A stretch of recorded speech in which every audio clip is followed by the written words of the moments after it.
It's tax time, and last year was a total bust for me. I actually lost money selling these collections at oldtimeradiodvd.com, and obviously I can't afford to lose money. No one can. Well, I really want everyone to have these collections, not at the low prices. It just can't continue. So if you've ever thought about owning one of these collections, now is the time, because they will not be available for much longer. Go to oldtimeradiodvd.com, place your order today. oldtimeradiodvd.com. You'll be glad you did.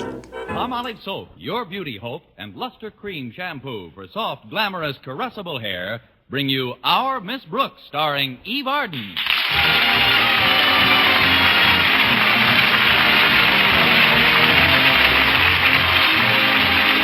To many people, Friday the 13th brings a feeling of impending misfortune. But our Miss Brooks, who teaches English at Madison High School, doesn't believe in such superstition. No, indeed.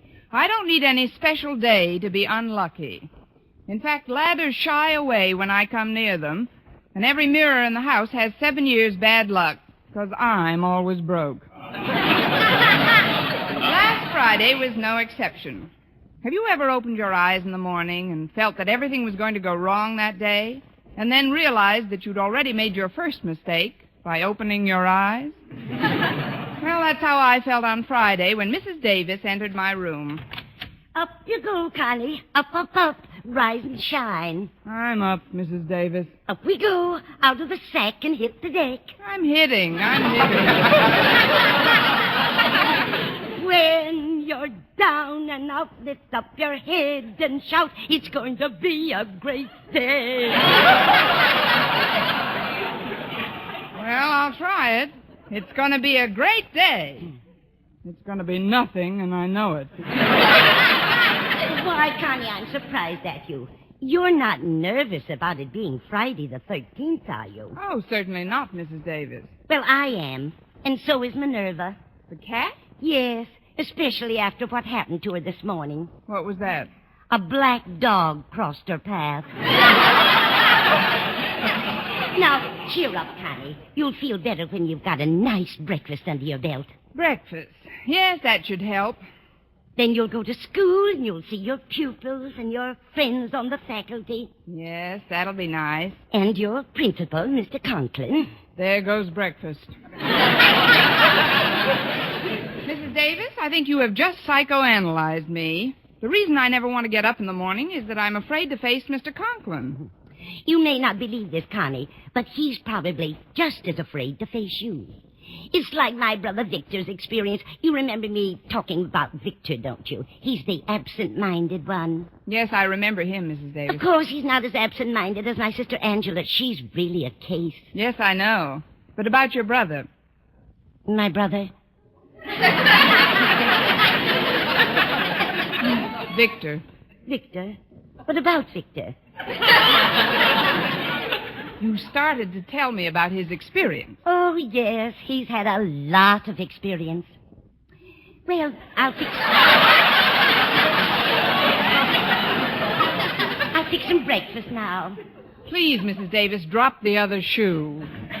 You know, your brother Victor had an experience which had something to do with my being afraid to face Mr. Conklin. Oh, that's right. Well, Victor was terribly afraid that a certain dog in his neighborhood would bite him if he ever got too close to him. But the psychiatrist who took care of Victor explained that the dog was probably afraid that Victor was going to kick him. And? After a couple of months with a psychiatrist, my brother went right into that dog's yard, and they stayed there together for over an hour. Really? What did they do? They just stood around biting and kicking each other. Fortunately, a policeman came by and stopped it. Yes, that was fortunate. Your brother probably couldn't have taken much more of that kicking. But, Mrs. Davis, I'm afraid my trouble with Mr. Conklin isn't merely psychological. Whenever we get together, little accidents keep occurring. Accidents? Yes. Ink spills on his shoes, flower pots fall on him. And yesterday, while he was bawling me out for transferring a tiny little flower pot from my windowsill to his head, he broke his glasses. Well, maybe you better just stay out of his way for a while, dear. Now, before you do anything else, You've got to get a snapshot ready. A snapshot? Yes, Walter Denton called and said they're getting the yearbook ready, and he needs snaps of the faculty. Oh. Now, I've brought in your album, and we'll pick out a nice picture together. Fine. Now, let's see. Where's a nice one of you, Connie? You want to sit on the edge of the bed? Oh, yes, I'll just sit on the edge of the bed, if I may. Oh, now listen. Where is a nice one of you, Connie? Oh, Connie, how did you get down there on the floor? I just came down with a mattress. Mrs. Davis, this is the second time this bed has collapsed, and you've got to do something about it. I will, Connie. I'll see that you get lighter pillow slips. Now, you'd better get up and get dressed, and we can look over the album at breakfast. All right, Mrs. Davis. Watch those springs, Connie. They still have plenty of life in them. Connie, where are you now? You were right about those springs, Mrs. Davis. I'm in the shower.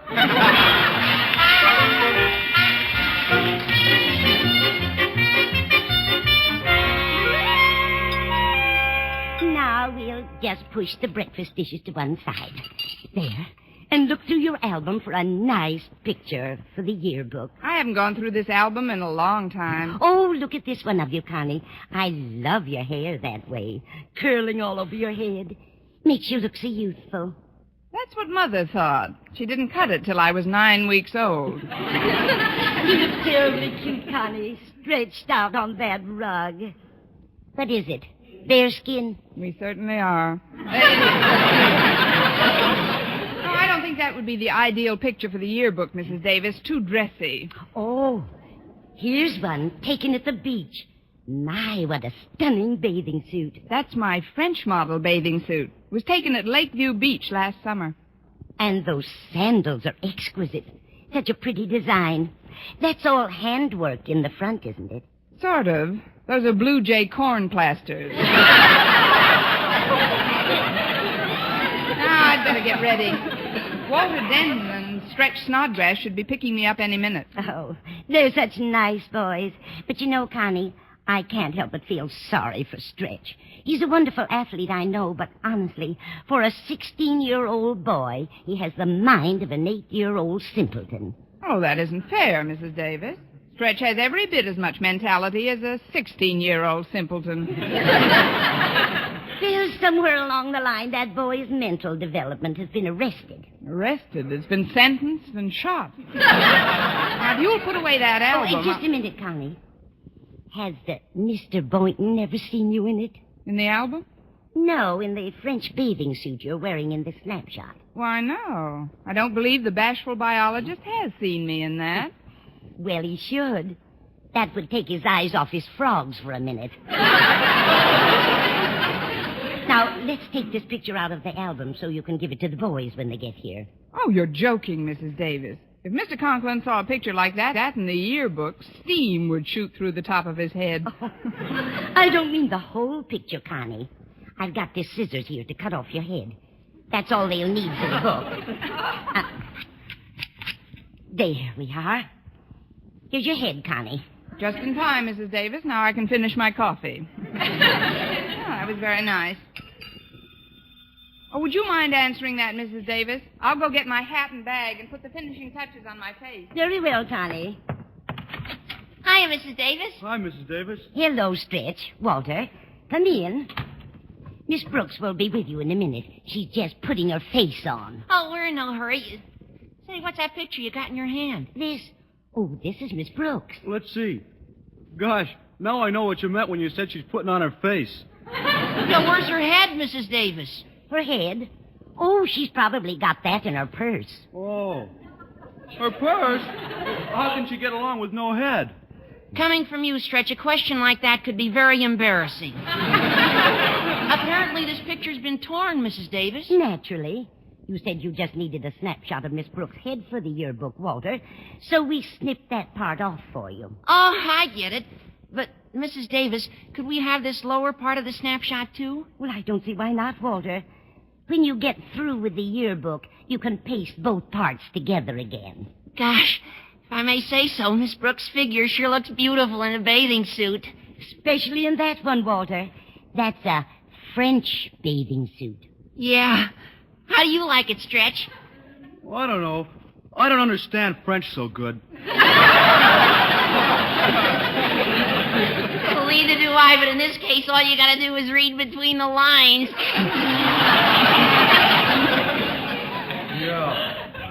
Yeah.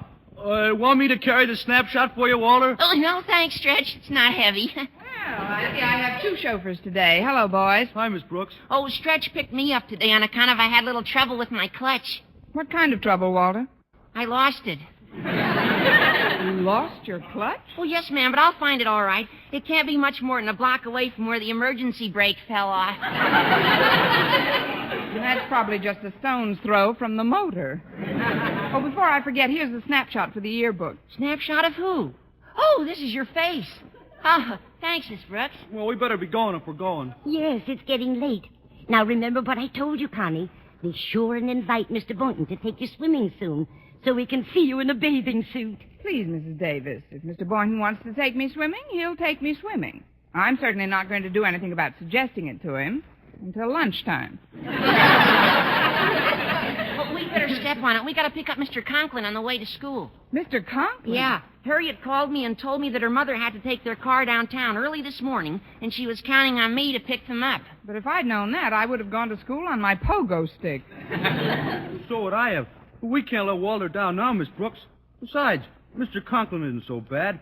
For all we know, he's just as nervous about us as we are about him.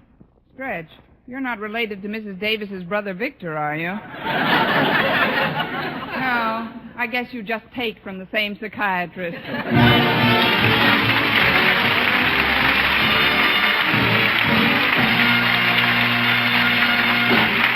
Our Miss Brooks, starring Eve Arden, will continue in just a moment. But first, here is Vern Smith. Here's wonderful news, ladies. Wonderful, wonderful news. Now there's something thrillingly new in Palmolive Soap's famous Beauty Lather. Yes, something thrillingly new.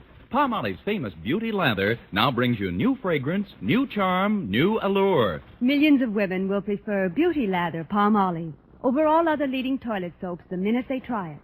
For Palmolive Soap's famous Beauty Lather now has a new, clean, flower-fresh fragrance for new allure, new charm. So, ladies, forget all other beauty care and use Palmolive Soap the way doctors advise for a lovelier complexion.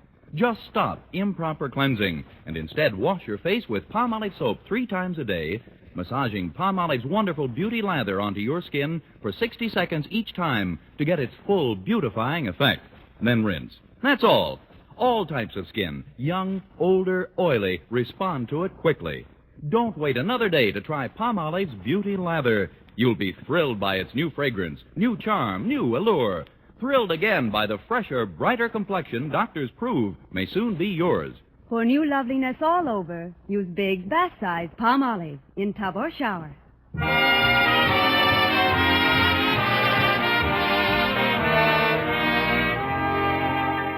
As our Miss Brooks and the boys are on their way to pick up Mr. Conklin, let's look in on Madison's beloved principal as he and his daughter Harriet are finishing breakfast. Well, Daddy, how did you like your breakfast? It was very adequate, Harriet. Now, if you'll hand me my hat, please. Here you are, Daddy. Thank you. It's a brand new one. How do you like it, my dear? Well, it isn't very colorful, is it, Daddy? Very few black Homburgs are. This suit is also new. It's the latest thing, black shark skin. You like it? It's real chic, Daddy. Of course, this tie may be a trifle loud with it. It's midnight blue. Do you think it's too loud, Harriet? I can't hear a thing, Daddy. I mean, it looks fine. This is the outfit I had my picture taken in, the one that's pinned on the bulletin board. Inasmuch as you are the yearbook's editor, I wanted you to have a good photo. Thanks, Daddy. Walter will appreciate it, too. Denton? What has he got to do with this? Well, he's associate editor of the yearbook, and he's giving us a lift today. He doesn't give me a lift. In fact, if I may borrow an expression from the undergraduate body, he brings me down. What you see in that booby is beyond me. He isn't a booby. Walter's the manager of the baseball team and editor of the Madison Monitor, and, well, he's just an all-around... He's just an all-around... Daddy! All right. I won't say mine if you don't say yours. I think it's very nice of Walter and Stretch to pick us up. After all, they had to get up earlier in the morning to stop for us after picking up Miss Brooks. Miss Brooks? Will she be along? Of course. Walter always takes her to school. What have you got against Miss Brooks? Nothing at all, Harriet. At least nothing that some new shoes, new glasses, and a head free of a flower pot won't straighten out. I don't know what it is about that woman, but when she's in the vicinity, disaster rings in my bones. And today is Friday the 13th. Oh,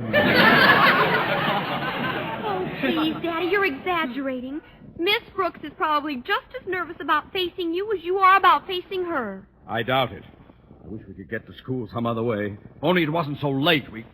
Oh, well, they lifted the Berlin blockade. Maybe there's hope for me.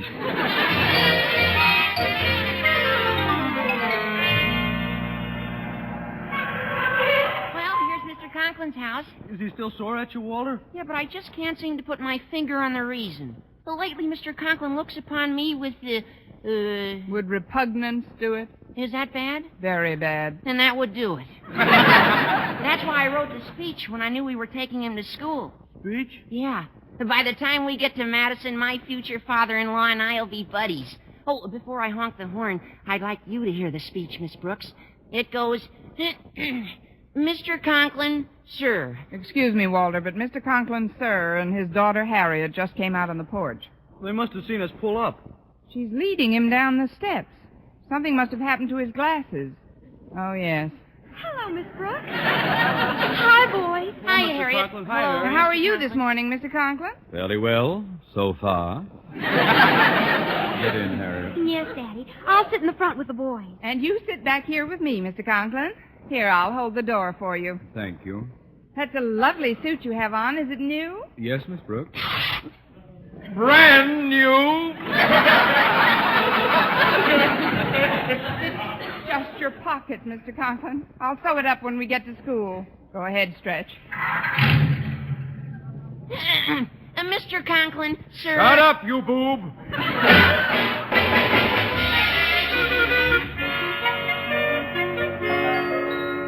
Well, I fixed Mr. Conklin's suit and unruffled his feathers when we got to school. And by lunchtime, I was beginning to lose some of my feeling of foreboding, especially since Mr. Boynton had invited me to the cafeteria for lunch.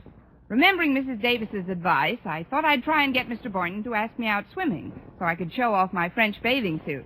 I was extremely subtle about it. Did you enjoy your lunch, Mr. Boynton? Oh, very much, Miss Brooks. Me too. Let's go for a swim.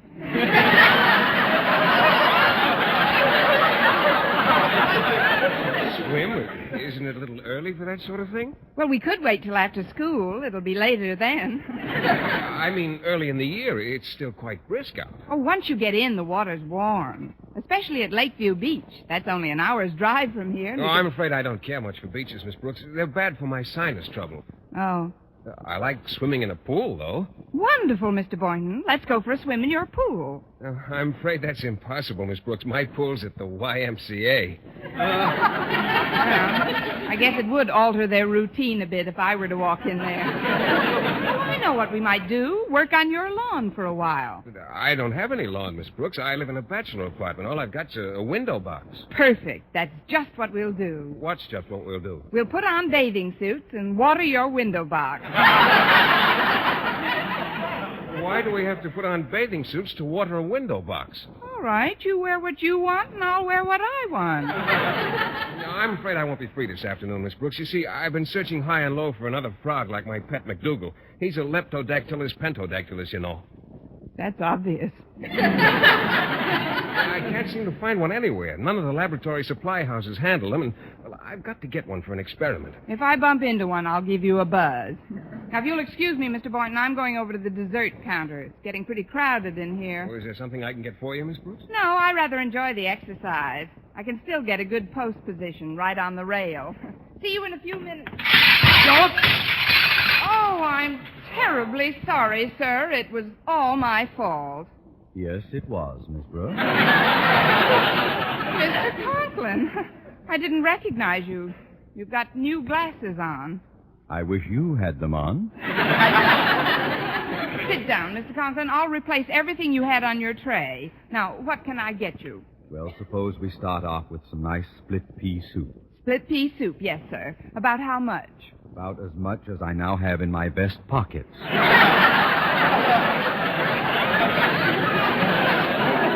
And Miss Brooks, after you've served me and before you go back to your classroom, stop at the bulletin board, will you? The bulletin board? Yes. There's a picture of me on it, and I'd like you to see just how this suit looked before I met you.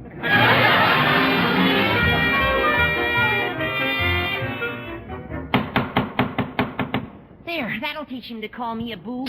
It sure looks funny, Walter. Miss Brooks in a bathing suit with Mr. Conklin's head nailed on the shoulder. But this won't get Miss Brooks in trouble, will it, Walter? How can it get her in trouble? These could be anybody's legs. Anybody but Mr. Conklin's, that is. Let's get out of here, Stretch. Somebody's coming. Okay, but I'd sure like to see Mr. Conklin's face when he spots his picture. Well, here's the bulletin board, Mr. Boynton. Mr. Boynton, do you see what I see? Yes, I think so, Miss Brooks. Is this the suit Mr. Conklin wanted you to see him in? That happens to be me, Mr. Boynton. It was taken at Lakeview Beach. You? Well, that must be a pretty old snapshot. Frankly, I like you better without the mustache.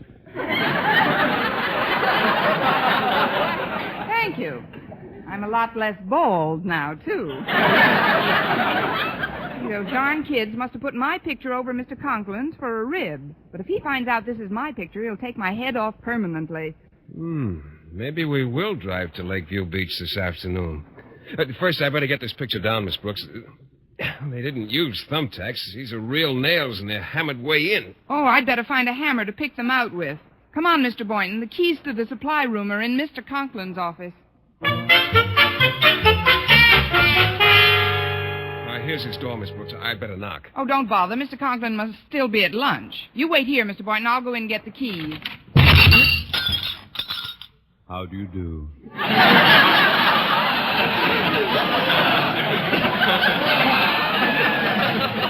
was just coming in, Mr. Conklin. I was just going out, Miss Brooks. I thought you were still in the cafeteria. I wish I were. Just for a moment, gaze upon me. Yes, sir. It will be evident even to you that by banging the door in my face, you have broken my glasses. The regrettable fact remains, however, that even without my glasses, I can still see you. I just wanted to get a hammer, Mr. Conklin. A hammer? You've done a splendid job without a hammer.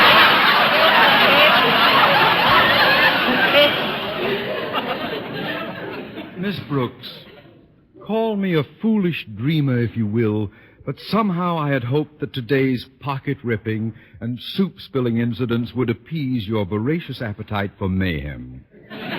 But no, for the second time in a few days, you have shattered my glasses.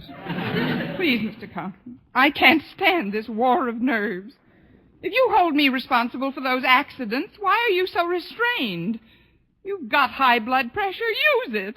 I mean, give me a good, loud dressing down and get it out of your system. Miss Brooks, such crude behavior would be unbecoming to the principal of a high school. To lose control in the presence of others is to betray ill breeding. Now then, would you be good enough to excuse me for a moment while I walk over to the closet? Of course, Mr. Conklin. Thank you, my dear.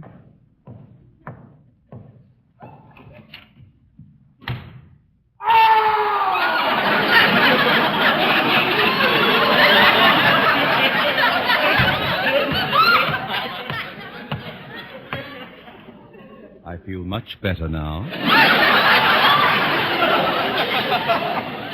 And here, I found a hammer in the closet. You may have it, Miss Brooks. Oh, thank you, Mr. Conklin. I'll just take this.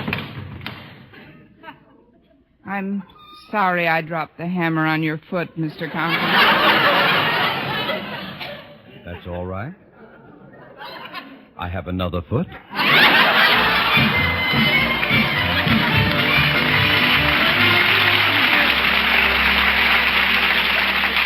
Oh, Miss Brooks, could I see you for a minute? Why, Stretch, school's been out for 10 seconds. Why are you loitering in the hall?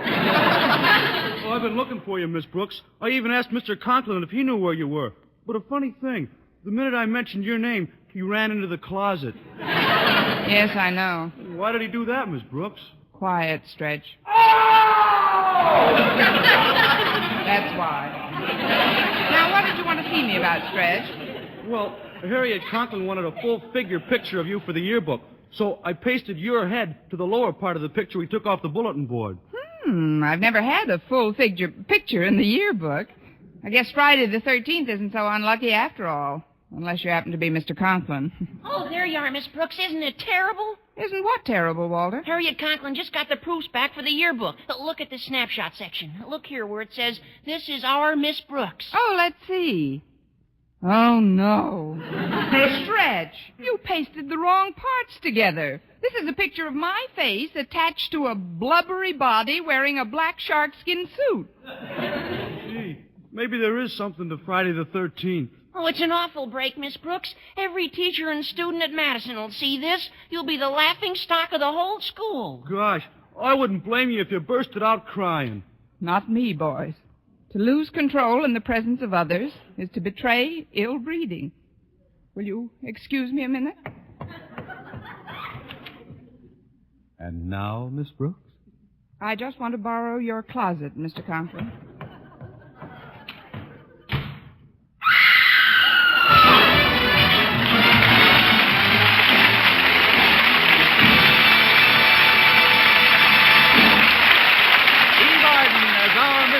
Returns in just a moment, but first... Dream girl, beautiful luster cream girl. Tonight, show him how much lovelier your hair can look after a Luster Cream shampoo. Only Luster Cream brings you Kay Daumit's magic formula blend of secret ingredients plus gentle lanolin. Gives loveliness lather even in hardest water. Glamorizes your hair as you wash it. Luster Cream. Not a soap, not a liquid, but a dainty cream shampoo. Leaves hair fragrantly clean, free of loose dandruff, glistening with sheen, soft, manageable. Gives new beauty to all hairdos or permanents. 4-ounce jar, $1. Smaller sizes, either tubes or jars. Tonight, try Luster Cream shampoo and be a Dream girl, beautiful luster cream girl. You owe your crowning glory to a luster cream shampoo. And now, once again, here is our Miss Brooks. Well, it looked as if the day might end a little better than it began when Mr. Boynton took my arm as we were leaving the school and said... Let's hurry, Miss Brooks. I'd like to get to Lakeview Beach while the sun's still out. Oh, fine, Mr. Boynton, but let's stop at the house and pick up my French bathing suit. Oh, you won't need a bathing suit, Miss Brooks. And why are we going to Lakeview Beach? Because of that picture of you on the bulletin board. We've got to stop at the same spot where that picture was taken. But why? Well, I noticed in the snapshot there was a Leptodactylus pentodactylus frog right near your left foot. Well, if you don't mind, Mr. Boynton, I'd still like to pick up my bathing suit. For what? If it fits the frog, you two can go steady. Next week, tune into another Our Miss Brooks show brought to you by Palmolive Soap, Your Beauty Hope, and Luster Cream Shampoo for soft, glamorous, caressable hair. Our Miss Brooks, starring Eve Arden, is produced by Larry Burns, written and directed by Al Lewis, with music by Wilbur Hatch.